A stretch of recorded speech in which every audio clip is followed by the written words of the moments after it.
Seochodong, Seoul. A landmark location packed with courts, prosecutors' offices, and law firms. Attorney Ahn Joo-hyung is an unusual presence here. He is employed by a law firm. He has been a salaried lawyer for a full 9 years. In the legal world driven by fame and profit, capable individuals often change jobs frequently.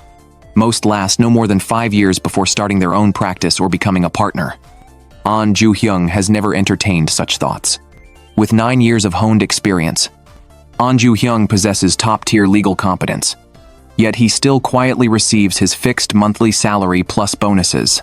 He has never harbored any grand ambitions, nor does he wish to climb higher. Even occasional losses in court leave him completely unruffled. Many other lawyers work on different floors of the same law firm building. Ahn Joo-hyung is friends with 4 of them. These friends, like him, are salaried employee lawyers. After work or during breaks each day, the 5 gather for group meals at nearby restaurants or cafes. They form a dining group. They vent to each other about various trivial frustrations encountered at work. On this day, Ahn Joo-hyung randomly pulled one file from the mountain of documents piled up in the law firm. In this case, the defendant, Mr. Park, is visually impaired and also a tax accountant. Mr. Park was sued by a certain client. According to the client, he regularly did business with Mr. Park. That day, he requested a discount on the service fee. Unexpectedly, he claims he was inexplicably beaten by Mr. Park. In the first trial, Mr. Park admitted to the assault and was subsequently convicted of assault charges. But this time, Mr. Park tells Ahn Joo-hyung he did not beat the client. He says he chose to admit guilt initially only because he didn't want the matter escalated. He didn't want it to affect his job. However, he later changed his mind, determined to reveal the truth. He refuses to bear an innocent person's blame. Faced with Mr. Park's account, Ahn Joo-hyung appears extremely calm. He neither blindly believes it, nor tries to pick holes in the story to refute it. He simply remains impassive. He states he will review the relevant evidence and then contact him. This is Ahn Joo-hyung.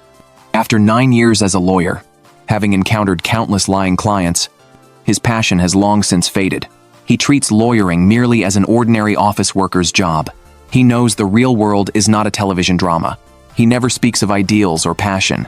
While reviewing the materials, Ahn Joo-hyung discovered a piece of message evidence submitted by the plaintiff. The recording clearly captured Mr. Park committing violence against the client. Photographs of the plaintiff's injured body parts in the documents also appeared to corroborate this claim. To verify Mr. Park's completely opposite statement, Ahn Joo-hyung reluctantly rose from his office chair. It seemed he would have to visit the scene. Leaving the law firm, Ahn Joo-hyung arrived at Mr. Park's apartment yawning. With a scrutinizing gaze, Ahn Joo-hyung noticed Mr. Park's apartment had been completely renovated. The interior layout was entirely different from before the incident. Additionally, the blind Mr. Park very expertly served water to Ahn Joo-hyung. Each of these small details was noted by Ahn Joo-hyung. Regarding the recording and photographs, Mr. Park explained, claiming the client broke items himself. He said the client spoke strange words and even hit himself. He orchestrated this framing plot against Mr. Park. Even the alleged discussion about a service fee discount, Mr. Park insisted never happened. Ahn Joo-hyung acutely sensed something was wrong. If no argument occurred between the 2 men, why would the client come to Mr. Park's apartment for no reason? To stage a deceptive act? Ahn Joo-hyung concluded internally that Mr. Park was hiding something. Back at the law firm, Ahn Joo-hyung meticulously checked every document. Ultimately, through rigorous logical analysis, he uncovered the truth. During their next meeting, Ahn Joo-hyung informed Mr. Park of his deduction. He discovered the client's registered address was identical to Mr. Park's address in the household registry. In other words, they were not simply a tax accountant and client. They were same-sex partners living together. Exposed, Mr. Park admitted Ahn Joo-hyung's deduction was correct. He and the client were former partners who had broken up. To avoid misunderstanding, the man disclosed everything he had hidden. According to his account, after they broke up, he demanded repayment of money lent during the relationship. The other man refused, leading to their conflict. He lied in the first trial because he didn't want their secret of coming out to be exposed. He wanted to protect his ex-partner's privacy. Ahn Joo-hyung saw the flaw immediately. If that was the case, Why then would Mr. Park change his mind and choose to appeal? Mr. Park remained silent. Ahn Joo-hyung spoke the remaining truth for him. Because Mr. Park wanted to protect his tax accountant license. After the first trial, his license faced revocation. Mr. Park weighed the situation and deemed ruining his future to protect his ex-partner unwise. During the court appearance, as Mr. Park's defense attorney, Ahn Joo-hyung completely denied the plaintiff's accusations. Yet he did not disclose their former partner relationship. He only stated they were close friends with a debt issue. He submitted evidence based on his observations at Mr. Park's home that day. This proved the plaintiff deliberately injured himself to frame Mr. Park. Through Ahn Joo-hyung's persuasive arguments, Mr. Park was acquitted in the second trial. Afterwards, Mr. Park thanked Ahn Joo-hyung. Ahn Joo-hyung remained cold as ice. Despite winning, he didn't fully believe Mr. Park's account. Defending clients, for him, was simply a job requiring rational judgment. It involved no emotional involvement. Outside work, Ahn Joo-hyung participated in blind dates. Each time he appeared gentlemanly toward the women, yet remained distant. He verbally agreed to meet again, but immediately deleted their contact details afterward. That evening, the dining group gathered at a new location. They were seeing off a friend who was resigning. Following this resignation, attorney Kang Hee-ji came to the law firm building to interview for the vacancy. Kang Hee-ji had less than a year of work experience, making her a newcomer to the legal field. She was idealistic about the real world. On her first day at work, Kang Hee-ji found a handover report on her desk. It specifically noted the dining group members' names at the bottom. One name was Ahn Joo-hyung. Kang Hee-ji seemed to recognize Ahn Joo-hyung. Kang Hee-ji found the dining group's contact information on her computer. She located their group chat. She scrolled through each member's profile one by one. Seeing Ahn Joo-hyung's background photo, Kang Hee-ji smiled faintly. That night, the dining group gathered again minus one member. Everyone anticipated the newcomer who would replace their resigned friend. They wondered who it might be. At that moment, Kang Hee-ji approached and saw this familiar yet unfamiliar face. Ahn Joo-hyung's eyes were filled with instant panic and shock. Ahn Joo-hyung never imagined the new member would be his old acquaintance Kang Hee-ji. After a brief moment of shock, Ahn Joo-hyung pretended Kang Hee-ji looked only vaguely familiar. Unexpectedly, Kang Hee-ji blurted out, claiming they had once been together. Ahn Joo-hyung panicked and hastily denied they had ever dated. He didn't expect Kang Hee-ji to trap him. Kang Hee-ji explained that by been together, she meant they had met in Hong Kong. At that time, Ahn Joo-hyung was still a law student. Moreover, they had agreed to meet again after returning to Korea. They considered each other decade-long confidants. Ahn Joo-hyung desperately hid his guiltiness. He asserted the reunion promise never existed. The next day, inside the law firm building's elevator, Ahn Joo-hyung proactively suggested Kang Hee-ji's memory was faulty. They never agreed to meet again. Kang Hee-ji quickly messaged him, insisting she remembered correctly. Ahn Joo-hyung's reply was just 2 perfunctory dots. Thinking of this, Kang Hee-ji wrote the word crazy next to Ahn Joo-hyung's name on the handover report.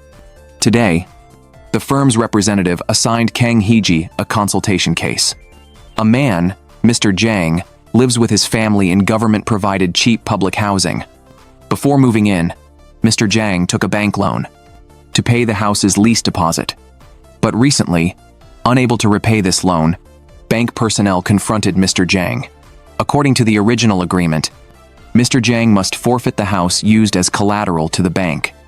Once forfeited, Mr. Jang's family will be homeless. Facing this crisis, Mr. Jang hoped the firm would provide free defense. Kang Hee-ji asked the representative if this was possible. She received a negative answer. The firm no longer does any pro bono work. From Mr. Jang, Kang Hee-ji learned the bank's lawyer worked on the floor below. Kang Hee-ji checked the documents. Indeed, the lawyer helping the bank sue Mr. Jang was Ahn Joo-hyung. Kang Hee-ji recalled that at yesterday's dinner gathering, Ahn Joo-hyung mentioned handling a real estate transfer lawsuit. Kang Hee-ji snorted softly. Basically, he was just helping banks evict tenants while acting cool. Mr. Jang begged Kang Hee-ji to assist him, hoping she could persuade the lawyer downstairs to withdraw the lawsuit. Kang Hee-ji felt conflicted. She knew Ahn Joo-hyung was merely doing his job for the bank. She had no right to interfere.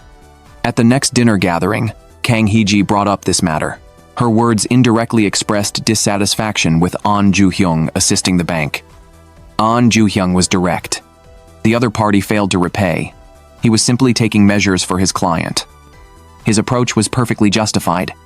Learning Kang Hee-ji hadn't agreed to Mr. Jang's request to withdraw the lawsuit, Ahn Joo-hyung nodded with a subtle expression. Fortunately, Kang Hee-ji didn't meddle unnecessarily. Kang Hee-ji felt Ahn Joo-hyung was targeting her everywhere. She brought up their past reunion promise again. She believed if anyone should hold a grudge, it should be her against him. Ahn Joo-hyung remained expressionless. He once again emphasized he didn't know Kang Hee-ji before. At the next day's trial, Ahn Joo-hyung represented the bank in suing Mr. Jang. He demanded Mr. Jang either repay in full or surrender the house. Mr. Jang became emotional in court. He angrily accused Ahn Joo-hyung of siding entirely with the bank. He argued the government should protect vulnerable groups like him. Moreover, he wasn't deliberately avoiding debt but facing temporary financial strain.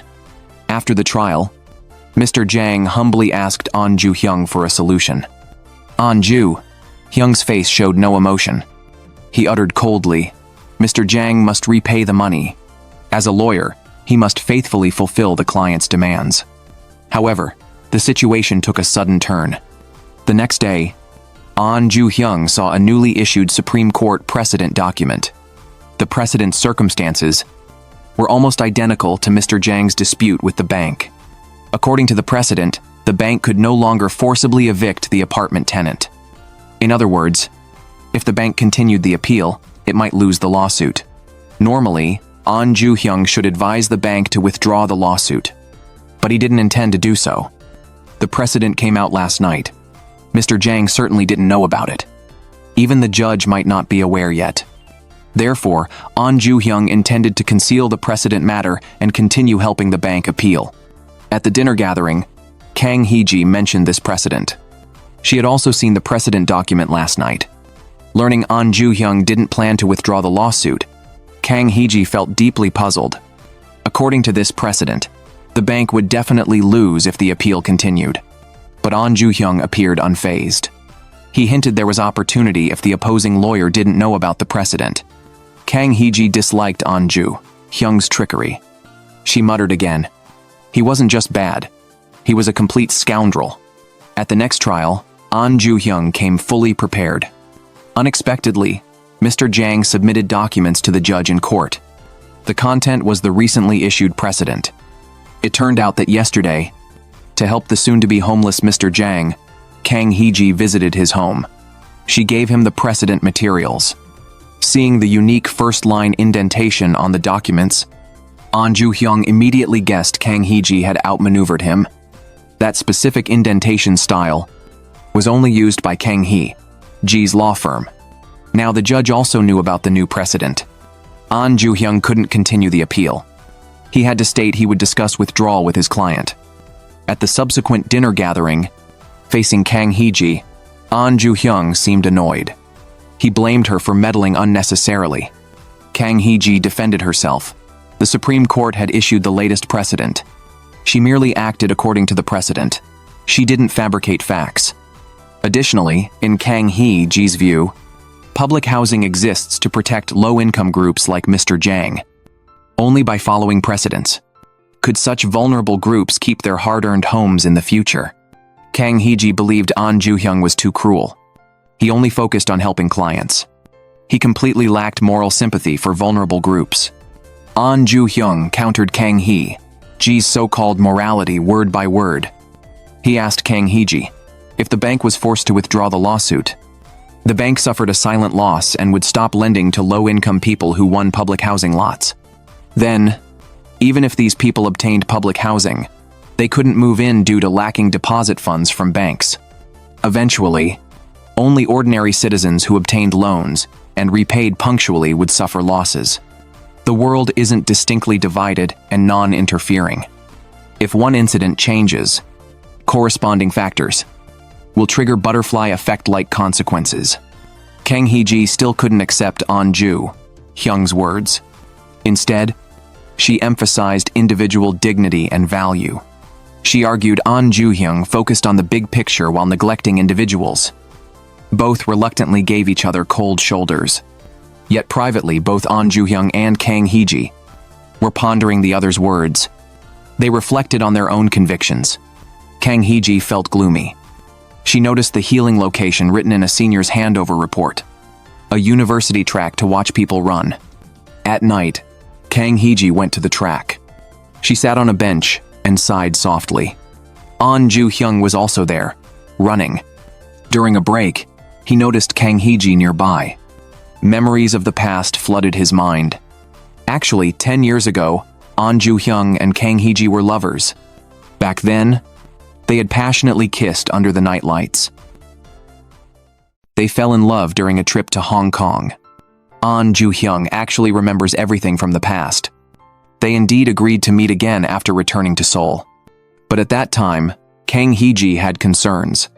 She worried their feelings were just a fleeting passion from the trip. Ahn Joo-hyung misunderstood. He took Kang Hee-ji's words as canceling the agreement. Moreover, after returning to Seoul, Kang Hee-ji truly did not contact him. Kang Hee-ji explained. It was because she accidentally lost the phone containing Ahn Joo-hyung's number. Kang Hee-ji blamed Ahn Joo-hyung. Anyway, it was Ahn Joo-hyung who suggested meeting first, but he never showed up. Impulsively, Ahn Joo-hyung said, "Because I liked you." After a brief pause, Ahn Joo-hyung explained again that meant back then, not now. Ahn Joo-hyung felt a bit awkward and quickly stood up to leave. On the way back, Kang Hee-ji apologized to Ahn Joo-hyung for her lack of consideration regarding the bank case. Ahn Joo-hyung generously stated he would try his best to help Kang Hee-ji in the future, but he couldn't guarantee it would meet Kang Hee-ji's expectations. Later, Kang Hee-ji took on a lawsuit. A young boy died on the day of his surgery. The boy's family filed a lawsuit. They believed the doctor's medical error caused the child's death. The surgeon and the head of the hospital affairs department came to the law firm, but their attitudes about being sued were completely opposite. The doctor wanted to apologize to the family and hoped to settle. The head flatly refused, believing it involved the hospital's reputation. Because of differing opinions, the two even argued in front of Kang Hee-ji. When leaving, the doctor spoke privately to Kang Hee-ji. He said he planned to attend the trial. He asked Kang Hee-ji to keep it secret from the head. Kang Hee-ji began reviewing the doctor's surgery video. She also sought expert opinion from a partner doctor. The doctor explained, the surgery in the video was perfectly normal. The boy's death after surgery actually involved many factors we couldn't control. Kang Hee-ji discussed the case with her 5 buddies. As a first-year rookie lawyer, Kang Hee-ji seemed somewhat emotional. She believed they shouldn't take the hospital's side to stop the doctor from apologizing. Ahn Joo-hyung reminded her not to involve personal feelings in work. Otherwise, she would lose her objectivity. But Kang Hee-ji disagreed with Ahn Joo-hyung. She argued with him again. She thought Ahn Joo-hyung was too cold and lacked empathy. The next day, while the 5 buddies were eating together, Kang Hee-ji brought up the case again. Although there was no evidence, her intuition told her something seemed suspicious about this surgery. In Kang Hee-ji's view, intuition was also a form of science. It was big data accumulated through her life experiences. Ahn Joo-hyung argued with Kang Hee-ji once more. He opposed classifying intuition as science. On the day of the medical trial, the plaintiff's lawyer presented photographic evidence in court.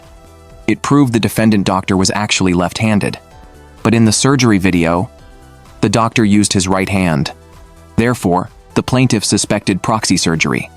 However, on Kang Hee-ji's side, the doctor who promised to attend was unexpectedly absent. Shortly after, several police officers came to court and took the plaintiff's family away. The reason was the man had assaulted and stabbed that doctor. Fortunately, the doctor wasn't seriously hurt. Today's trial confirmed Kang Hee-ji's intuition. Kang Hee-ji blamed herself. If she'd discovered earlier the doctor was left-handed, today's situation wouldn't have happened. Kang Hee-ji wanted to message Ahn Joo-hyung, but after thinking it over, she gave up. Unexpectedly, Ahn Joo-hyung was also in the elevator when she entered. Kang Hee-ji pretended everything was fine. Ahn Joo-hyung noticed her sighing. He asked if she needed help. After getting confirmation, Ahn Joo-hyung went to Kang Hee-ji's office. He watched the surgery video with her. They sat too close. Their eyes unintentionally met for an instant. The atmosphere became flirtatiously ambiguous. Kang Hee-ji looked away and explained the case to Ahn Joo-hyung. Seeing Kang Hee-ji's troubled expression, Ahn Joo-hyung took her out to eat. While waiting for the elevator, both recalled their past memories. 10 years ago, Kang Hee-ji and Ahn Joo-hyung separately traveled to Hong Kong. By fate, in this unfamiliar city called Hong Kong, they kept encountering each other unintentionally. They took the same flight, the same shuttle bus, rode the same sightseeing vehicle, even stayed at the same guest house. In the small guest house, facing this unfamiliar woman he kept running into, Ahn Joo-hyung finally invited her to eat together.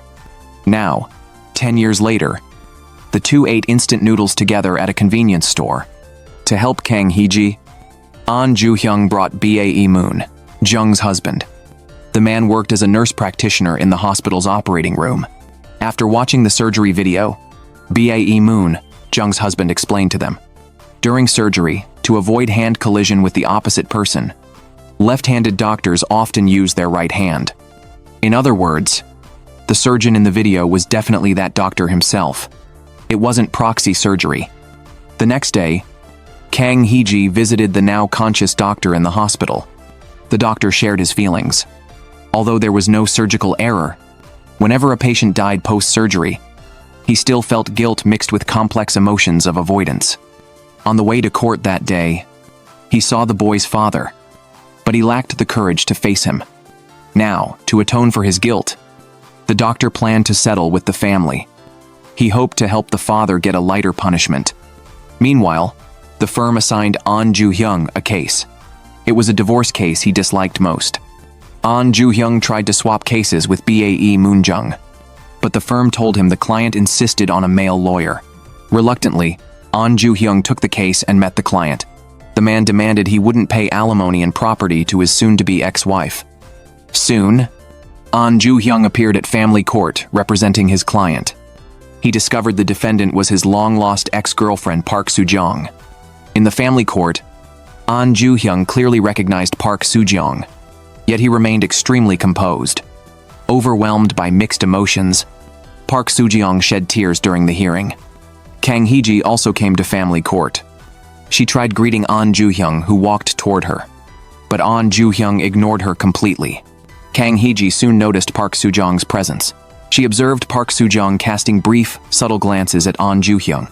Kang Hee-ji realized they likely knew each other. During a meal with the five buddies, Kang Hee-ji mentioned seeing Ahn Joo-hyung at court. Ahn Joo-hyung still denied it outright. He claimed he hadn't seen Kang Hee-ji. After eating, the group planned to visit a cafe. Only Ahn Joo-hyung hurried back alone to the law firm. Watching Ahn Joo-hyung leave, Kang Hee-ji grew more convinced. This case was unusual for him. Back at the law firm, Ahn Joo-hyung sighed over the case files. Park Soo-jong wiping tears in court replayed in his mind. As the second hearing approached, while reviewing new documents, Ahn Joo-hyung unconsciously frowned. He kept loosening his tie, visibly troubled. Park Soo-jong's husband, Ahn Joo-hyung's client, came to the law firm again. Ahn Joo-hyung showed him Park Soo-jong's prepared documents. They detailed the husband's repeated ill treatment during their marriage. Ahn Joo-hyung fixed the man with a stern gaze. The husband insisted no, but added, by his standards. Ahn Joo-hyung understood the implied truth but did not press further. The man sensed Ahn Joo-hyung didn't believe him. Ahn Joo-hyung remained cold-eyed, seemingly emotionless. He stated that believing his client wouldn't affect his defense. As the second hearing arrived, Ahn Joo-hyung still had to face Park Soo-jong. This time, Park Soo-jong's gaze still lingered unintentionally on Ahn Joo-hyung. Only Ahn Joo-hyung continued pretending not to see her. Kang Hee-ji saw Ahn Joo-hyung and Park Soo-jong at family court again. She deliberately checked the woman's name. Noticing Park Soo-jong, Kang Hee-ji realized she was Ahn Joo-hyung's ex-girlfriend. In court, The judge asked Park Soo-jong to submit evidence of her husband's ill treatment. Park Soo-jong glanced slowly at Ahn Joo-hyung. Then she softly answered, "Number." Ahn Joo-hyung felt complicated but proceeded professionally. He urged the judge for a swift ruling. Kang Hee-ji told Bae Moon-jung about seeing Ahn Joo-hyung at family court. Bae Moon-jung revealed, Ahn Joo-hyung only avoids handling cases involving people he knows.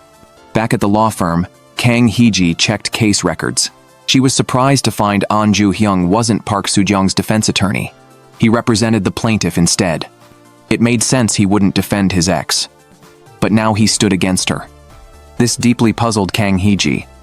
The next day, Kang Hee-ji asked Ahn Joo-hyung if he was okay with this case. Ahn Joo-hyung was surprised she knew about Park Soo-jong. Kang Hee-ji avoided eye contact and asked why he took the case. Ahn Joo-hyung answered coldly again. To him, it was just work. Before Kang Hee-ji, Ahn Joo-hyung acted indifferent toward his ex. But privately, while preparing documents, he rewrote and deleted repeatedly.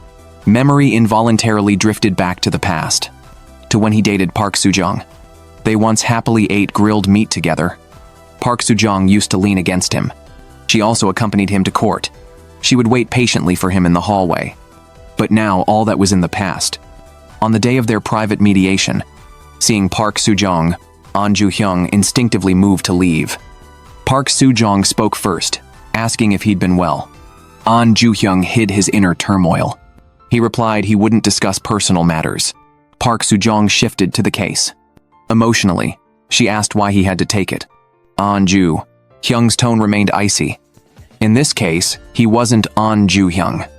Not anyone's ex. He was the plaintiff's representative. Seeing Ahn Joo-hyung distance himself, Park Soo-jong's eyes welled up again. She couldn't bear her ex, knowing her failed marriage. As she spoke, she uncontrollably cried before him. All Ahn Joo-hyung could do was urge her to gather evidence. Park Soo-jong looked down. She had none. Ahn Joo-hyung sighed and advised her to drop the case. Following his advice, Park Soo-jong finally met her husband's demands. She divorced him, forfeiting all assets. Park Soo-jong's ex-husband beamed. He gave Ahn Joo-hyung gift certificates as thanks. Ahn Joo-hyung responded flatly, but the man mocked him. He revealed he specifically requested the firm assign Ahn Joo-hyung the case. He knew about their past relationship. He believed facing her ex in court would unsettle her into giving up. Ahn Joo-hyung was stunned he'd been used. The man shoved the certificates at him with a smug grin. Ahn Joo-hyung tore them to pieces on the spot. He glared coldly, telling the man to leave. After the man stormed off, Ahn Joo-hyung turned and saw Kang Hee-ji outside. She witnessed him shredding the certificates. For the first time, she saw his pride and vulnerability up close. Park Soo-jong lingered downstairs. As if feeling indignant for him, Kang Hee-ji approached her, lying that Ahn Joo-hyung had left. On the subway home, Kang Hee-ji regretted overstepping. That night, Ahn Joo-hyung received Kang Hee-ji's text asking if he was okay. Park Soo-jong also messaged him. Now that the case was over, she wondered if he was her lawyer or just Ahn Joo-hyung. After reading, his gaze drifted out the window. His thoughts tangled in complexity. Last night, Ahn Joo-hyung met Park Soo-jong after receiving her message. The legal case concluded. Both finally sat down to talk properly. Ahn Joo-hyung apologized to Park Soo-jong. He pushed for mediation urgently because it was the only way he thought could help her. Park Soo-jong understood Ahn Joo-hyung's intention. Ahn Joo-hyung simply wanted her long pain to end. Ahn Joo-hyung gently said goodbye to Park Soo-jong. He told her to live well from now on. Park Soo-jong nodded quietly. She hoped they would both be well going forward. The next day, Ahn Joo-hyung waited for Kang Hee-ji at the law firm. He seemed to have something to say, but Kang Hee-ji spoke first. She mentioned asking Park Soo-jong to leave last night. She felt her action overstepped some boundaries. Ahn Joo-hyung asked why. Kang Hee-ji answered she just didn't want Ahn Joo-hyung stuck in the past and hurt. Ahn Joo-hyung didn't blame Kang Hee-ji for meddling. Instead, he stated the past was over. He hoped Kang Hee-ji wouldn't dwell on last night. Seeing Kang Hee-ji's office had no food, Ahn Joo-hyung gave her a big bag of snacks. At that time, Kang Hee-ji didn't know Ahn Joo-hyung had developed feelings for her again. At the law firm in Seochodong, Ahn Joo-hyung took another case. This client was a middle school physical education teacher. The teacher was sued by some students and parents. The reason was physical punishment towards students. The teacher firmly denied this. He stressed he only gave verbal warnings to students gently. To clarify the truth, Ahn Joo-hyung planned to search for student information on Instagram. But opening the webpage, Instagram required account registration. It also required agreeing to its terms of service. So, Ahn Joo-hyung skipped those steps. He went directly to Bae Moon-jung. He asked Bae Moon-jung to log in with her account. Bae Moon-jung only learned after asking. Ahn Joo-hyung hadn't registered. The reason was he didn't understand the app's operating system. He felt reading terms of service word by word wasted time. Bae Moon-jung thought Ahn Joo-hyung acted like an old person. Bae Moon-jung found the physical education teacher's social account successfully. She located one student who sued the teacher. The student's post contained arrogant words. It boasted they would teach the teacher a lesson if he caused trouble. Other students involved in the lawsuit liked this post below. After forming an initial judgment, Ahn Joo-hyung went to the school gymnasium.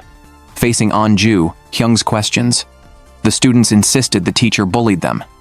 Then Ahn Joo-hyung showed them the account post.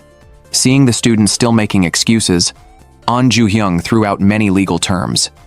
The children half understood these terms. Later, Ahn Joo-hyung called the students' parents to the law firm. To help Ahn Joo-hyung, Bae Moon-jung volunteered to join the meeting room. The children had admitted the false accusations, but the adults still made lame excuses. Bae Moon-jung became emotional. She nearly scolded these adults harshly for setting bad examples. Ahn Joo-hyung gently kicked her under the table. Realizing she was too agitated, Bae Moon-jung quickly changed her tone. She solemnly asked parents to fulfill their legal guardian responsibilities. Under both lawyers' stern words, the parents grew nervous. They decided to withdraw the lawsuit as the lawyers advised.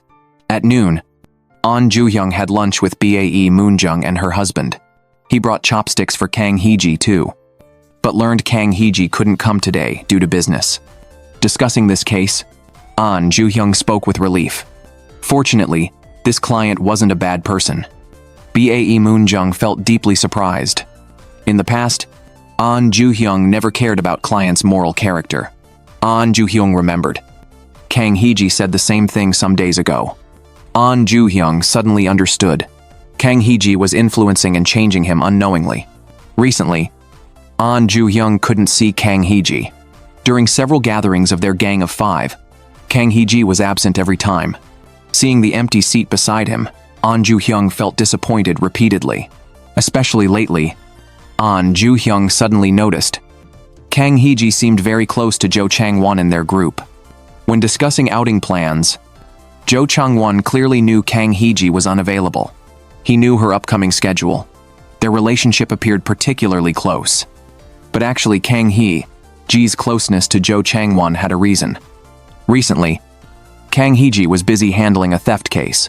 A man was suspected of taking a forgotten watch outside a convenience store. However, the man claimed he was too drunk that night and remembered nothing about stealing. The police showed Kang Hee-ji's surveillance footage. The camera angle was skewed. It didn't capture the man taking the watch. But one thing was certain. After the watch owner left that night, only the suspect was outside the store. To uncover the truth, Kang Hee-ji went to a black bean noodle shop opposite the convenience store. She wanted to check their outdoor surveillance. The shop owner refused. He had a criminal record and wanted no legal involvement. To persuade him, Kang Hee-ji ate black bean noodles there daily. One day, Chang-won received a call from the shop owner. He was told to take Kang Hee-ji back. Chang-won knew the owner but didn't ask Kang Hee-ji to leave. Instead, he ate black bean noodles with her at the shop. Finally, the owner yielded to their persistence and showed them the footage. But the surveillance surprised Kang Hee-ji. It showed the man did take the stranger's watch while drunk. Seeing the theft confirmed, the man looked downcast. He was unemployed and drunk. Now he had stolen too. He thought he was like good-for-nothing trash. From a lawyer's perspective, Kang Hee-ji advised the man. The police footage alone couldn't confirm his theft. But Kang Hee-ji stated, if she were his sister, she would advise him to confess. Hiding the truth would cause lifelong guilt. It would lead to deeper suffering in the long run. To remove the trash label, the man followed Kang Hee-ji's advice. He confessed to the police. He promised to compensate for the watch. After confessing, he felt long missing relief. This gave him courage to move forward. While handling the case, Kang Hee-ji and Chang-won shared personal thoughts. Chang-won learned, Kang Hee-ji's parents died during her childhood. Raised by her uncle, she calls her uncle Dad. When Kang Hee-ji finished this case, Ahn Joo-hyung finally seized an opportunity. He hurried after Kang Hee-ji nearby and invited her to dinner. Kang Hee-ji agreed smilingly, but she still didn't realize Ahn Joo-hyung's feelings. Their senior partner assigned Ahn Joo-hyung a case with the upstairs law firm. Ahn Joo-hyung usually works alone and intended to refuse. Hearing Kang Hee-ji was the co-counsel, he immediately agreed. Ahn Joo-hyung went upstairs to meet Kang Hee-ji. The plaintiff, Mr. Kang, was a nightclub DJ. Once, Mr. Kang saw the club owner beating an employee. Out of goodwill, he reported it to police. Afterward, the owner fired Mr. Kang unreasonably for reporting. Feeling wronged, Mr. Kang sued for unfair dismissal. Ahn Joo-hyung and Kang Hee-ji analyzed the case. They identified the challenge, Mr. Kang's DJ position. This job had no labor contract or insurance proof. His work hours and pay were irregular. He couldn't easily qualify as a lawful employee. To solve the problem, Kang Hee-ji suggested first meeting the beaten employee. For this special fieldwork at a nightclub, Kang Hee-ji specifically changed into club-appropriate clothes. Only the old man, Ahn Joo-hyung, remained in formal suit attire. She stepped forward to remove his tie, then undid 2 shirt buttons, also made him remove his jacket. Now, Ahn Joo-hyung finally looked like someone visiting a nightclub. Inside the crowded club, Ahn Joo-hyung instinctively held Kang Hee-ji's hand. He guided her to find the assaulted employee. They asked the employee to describe that night, but the employee refused to cause trouble, insisting he needed no help. Kang Hee-ji insisted on giving him her business card. She declared no one deserved to be beaten. He could contact her anytime if he changed his mind. During dinner that evening, Ahn Joo-hyung noticed Kang Hee-ji's bracelet. She bought it when they were in Hong Kong 10 years ago. Collecting himself, Ahn Joo-hyung tried removing the club wristband from his wrist. Being inexperienced, he couldn't get it off no matter what. Seeing this, Kang Hee-ji took his wrist. She helped him remove the wristband. This small detail instantly changed the atmosphere around them. In the car home, Kang Hee-ji gazed at Ahn Joo-hyung's profile. Memories of their Hong Kong trip surfaced clearly. Watching Kang Hee-ji walk outside the car window after exiting, Ahn Joo-hyung's lips curled into a warm smile. Over the following days, Ahn Joo-hyung got inspiration while swiping his Metro card one morning. Kang Hee-ji also found a breakthrough point. From workers at their law firm's construction site, both confirmed Mr. Kang took fixed routes and times to the nightclub daily. They submitted this evidence during trial, thus successfully proving Mr. Kang had employee status. The furious nightclub owner threatened to fire Mr. Kang again for filing a false report. However, Kang Hee-ji had already obtained the beaten employee's testimony.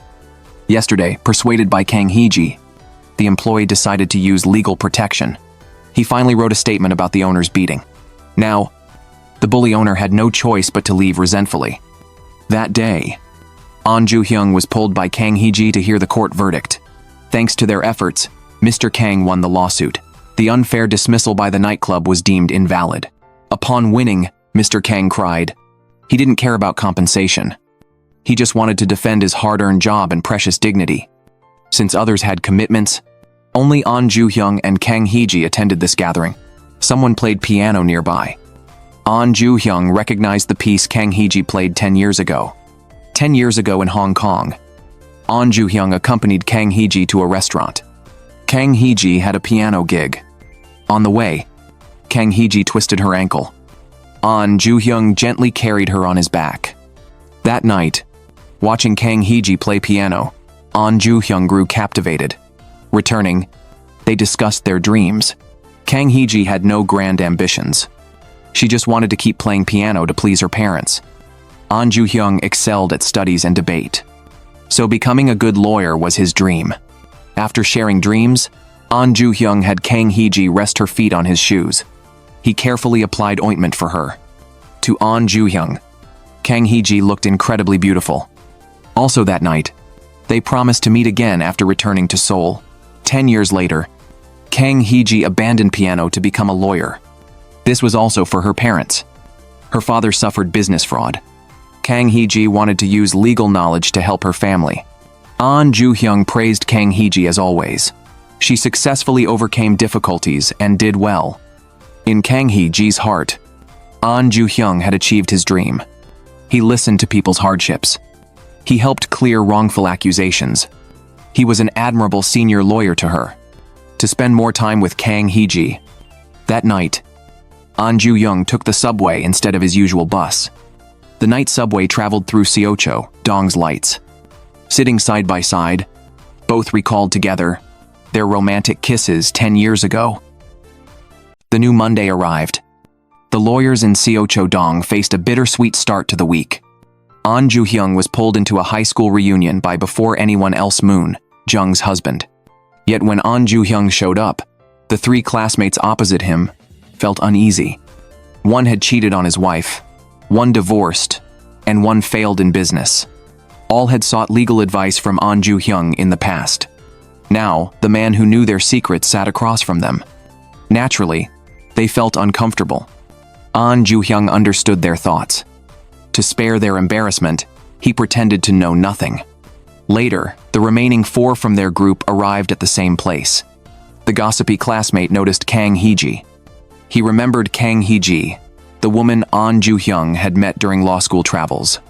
Back then, Ahn Joo-hyung had texted the group, distressed, saying he'd met someone he liked and didn't know what to do. Ahn Joo-hyung vehemently denied any relationship with Kang Hee-ji, insisting they were simply colleagues working in the same building. The gossipy classmate took the chance to ask Ahn Joo-hyung to introduce Kang Hee-ji to him. Ahn Joo-hyung refused, lying that Kang Hee-ji hated arranged meetings. Before anyone else Moon-jung's husband failed to read the room. At the end of the meal, he brought up Ahn Joo-hyung's past dinner invitation. He kept saying Ahn Joo-hyung had harbored such feelings for Kang Hee-ji. Ahn Joo-hyung hurriedly pushed him away. Then the gossipy classmate approached Kang Hee-ji to introduce himself. Ahn Joo-hyung quickly pulled him aside, saying he was drunk. After bidding farewell to the group, Ahn Joo-hyung and Kang Hee-ji walked to the bus stop. Kang Hee-ji mentioned their trip to Hong Kong a decade ago. She had overheard everything Ahn Joo-hyung said earlier. She wanted to know which memory of Hong Kong he cherished most. Ahn Joo-hyung looked at her. Scenes from 10 years ago flashed before him, especially the beginning of the trip. After coincidentally staying at the same guest house, he invited Kang Hee-ji to dinner. That day, they went to a street-side restaurant. Kang Hee-ji was surprised to see Ahn Joo-hyung write in Chinese to the chef. He asked for the same dish featured in the film Comrades. In conversation, Kang Hee-ji learned Ahn Joo-hyung loved Comrades, a Hong Kong film. His trip was a pilgrimage, intended to visit every location from the movie. That day, Ahn Joo-hyung showed Kang Hee-ji the classic film. Kang Hee-ji accompanied him to every location from the movie. Seeing Kang Hee-ji hesitate about a bracelet she liked, Ahn Joo-hyung bought it for her. That same day, Ahn Joo-hyung misunderstood Kang Hee-ji's words, thinking she didn't plan to meet again after returning to Seoul. Now, on the night bus, Ahn Joo-hyung replied to Kang Hee-ji he loved every moment of that short trip. Kang Hee-ji mentioned the bracelet she'd worn for a long time, assuming Ahn Joo-hyung hadn't noticed. Without hesitation, Ahn Joo-hyung grabbed her hand. He'd seen the bracelet all along. Realizing he'd overstepped, he quickly let go. Recently, Ahn Joo-hyung's house was flooded with relatives. His family pressured him to visit them the next day. To escape the relatives and wedding pressure, Ahn Joo-hyung and Kang Hee-ji left their homes and met outside. They recalled their reunion promise from a decade ago. Kang Hee-ji admitted her words back then were meant to hint for Ahn Joo-hyung to confess she wanted to stay together after returning to Seoul. Ahn Joo-hyung blurted that he wished she'd been clearer. The first snow fell, and Kang Hee-ji kissed Ahn Joo-hyung Hyung's cheek. He kissed her back and took her hand. On New Year's Eve, everywhere was closed. With nowhere to go, they went to the law firm only to find the other three from their group there.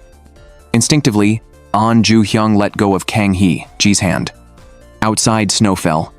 Inside, the five ate pizza and chatted, spending a simple but warm New Year's night. After the New Year, Kang Hee-ji received bad news. Her father had been arrested for fraud. Worried, she went to the police station as a family member to request a visit, but she was told he refused to see her. To help her father, Kang Hee-ji obtained the indictment.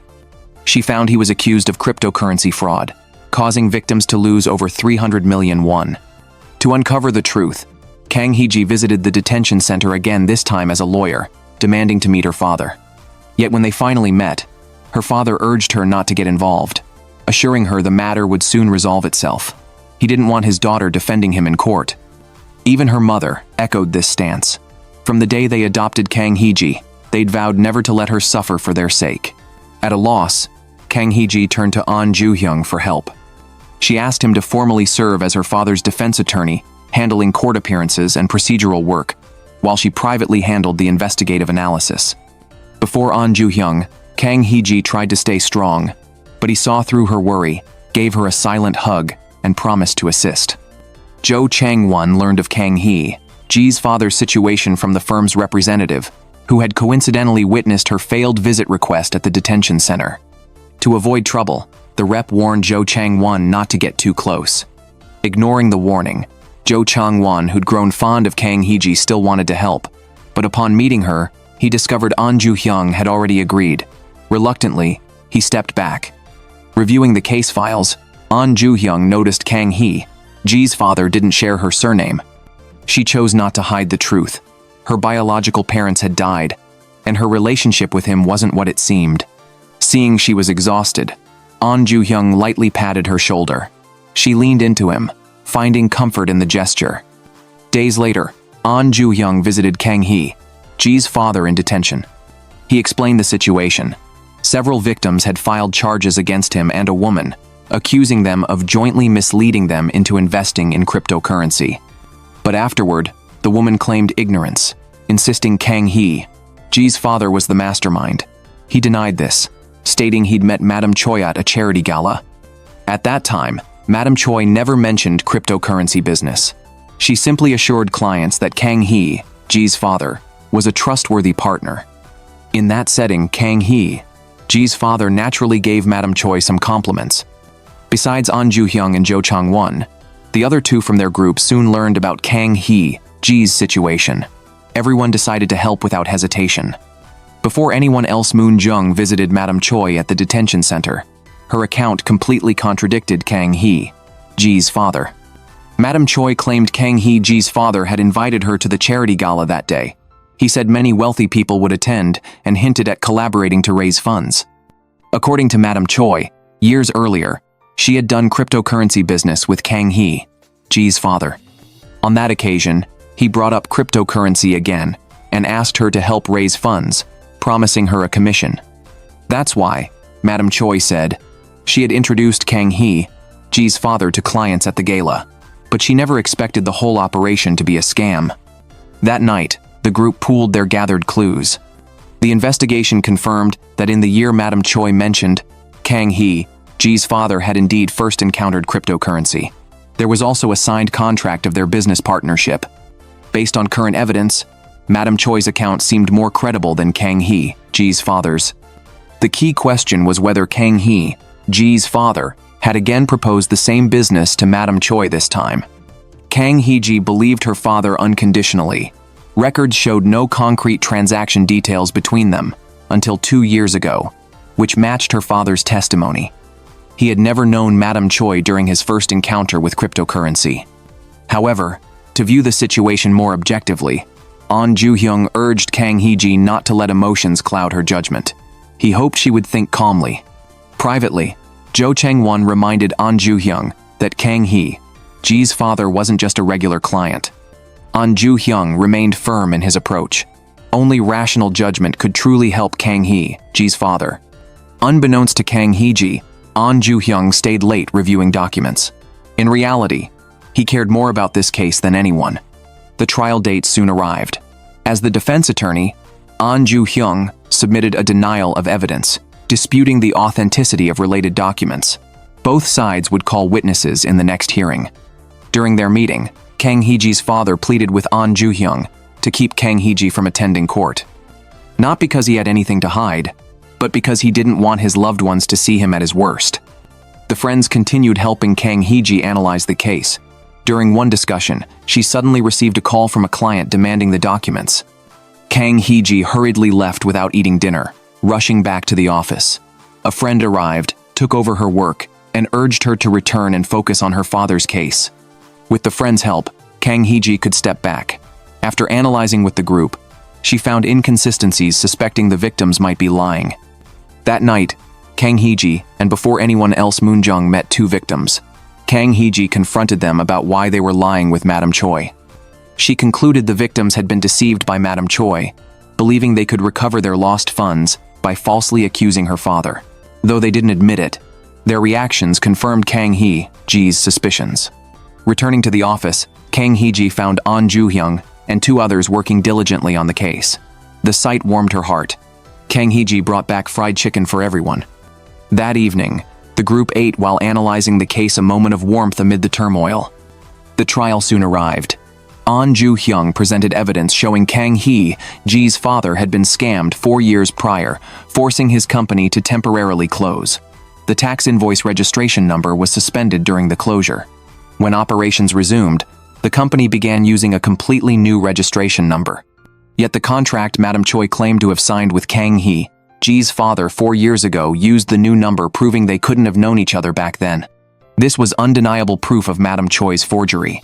Chang-won then confronted a victim, who finally confessed under pressure. Madam Choi had instructed them to lie, promising their money back only if they framed Kang Hee-ji's father. Through everyone's efforts, Madam Choi was convicted, while Kang Hee-ji's father was acquitted. Reunited, Kang Hee-ji told her father he needn't shoulder burdens alone, he could rely on her, his family. Grateful, she treated everyone to a feast, acknowledging their crucial help in turning the case around. As Ahn Joo-hyung patiently served her food, their friends revealed they'd long known about the couple's relationship. Without explanation, Ahn Joo-hyung simply took a group photo with Kang Hee-ji, amid everyone's cheers.